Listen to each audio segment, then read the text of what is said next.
Voilà, bonjour à tous, bonjour chers amis. Je voudrais vous entretenir au sujet de certaines questions de droit sous la réplique nul n'est censé ignorer la loi. Et le sujet de ce jour portera sur la légitime défense.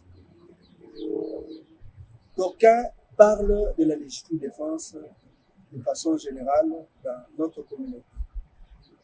Non, j'ai fait la légitime défense parce que j'ai été agressé, je me suis défendu moi-même.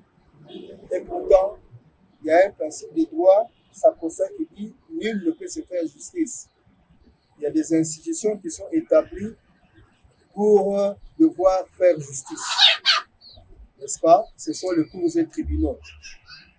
Mais il arrive des circonstances où une personne peut se défendre elle-même. Et la légitime défense fait partie de ce que nous appelons les causes de justification. Les causes de justification, ce sont certaines causes qui justifient la commission d'une infraction. Quoique l'infraction est réprimée, mais lorsqu'il y a une cause de justification, à ce moment-là, on peut être poursuivi. Et parmi les causes de justification, nous citons, par exemple, l'état de nécessité du délinquant, l'ordre ou l'autorisation de la loi, le consentement de la victime. Et nous citons bien évidemment la légitime défense. Voici en fait les causes de justification qui justifient la commission de certaines infractions sans que nous soyons poursuivis. Alors, aujourd'hui, nous allons parler de la légitime défense. En termes simples, la doctrine nous renseigne. Je vais un peu lire un ouvrage qui nous présente en des termes clairs ce que nous entendons par la légitime défense. Elle est définie comme étant l'emploi direct et nécessaire de la violence pour repousser une agression injuste qui se commet ou qui va se commettre contre sa propre personne ou la personne d'un tiers. Voilà comment on définit la légitime défense. Alors, pour qu'il y ait une légitime défense, il y a des conditions qui sont prévues évidemment par la doctrine et renforcées par la jurisprudence. Il y a 3 conditions. La première condition, c'est que l'attaque doit être actuelle et imminente. C'est-à-dire, vous entrevoyez l'attaque. C'est à l'immédiat où elle va se commettre. Donc, elle doit être imminente et elle doit être actuelle. La deuxième condition, pour qu'il y ait une légitime défense, pour que le tribunal constate qu'il y ait effectivement légitime défense, c'est que cette attaque doit être injustifiée. Vous n'avez pas agressé, mais on vient directement vous agresser.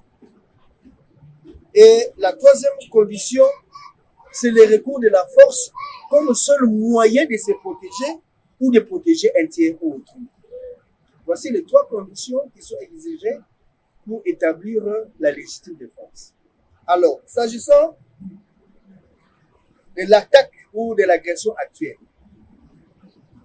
c'est une situation qui vient de façon instantanée, de façon brusque, et qu'il n'y a pas moyen de se répartir autrement. La seule possibilité serait de réagir. Donc, votre réaction, en fait, votre action, c'est en réaction d'une action injuste qui vient à vous. Donc, il y a d'abord ce fait-là.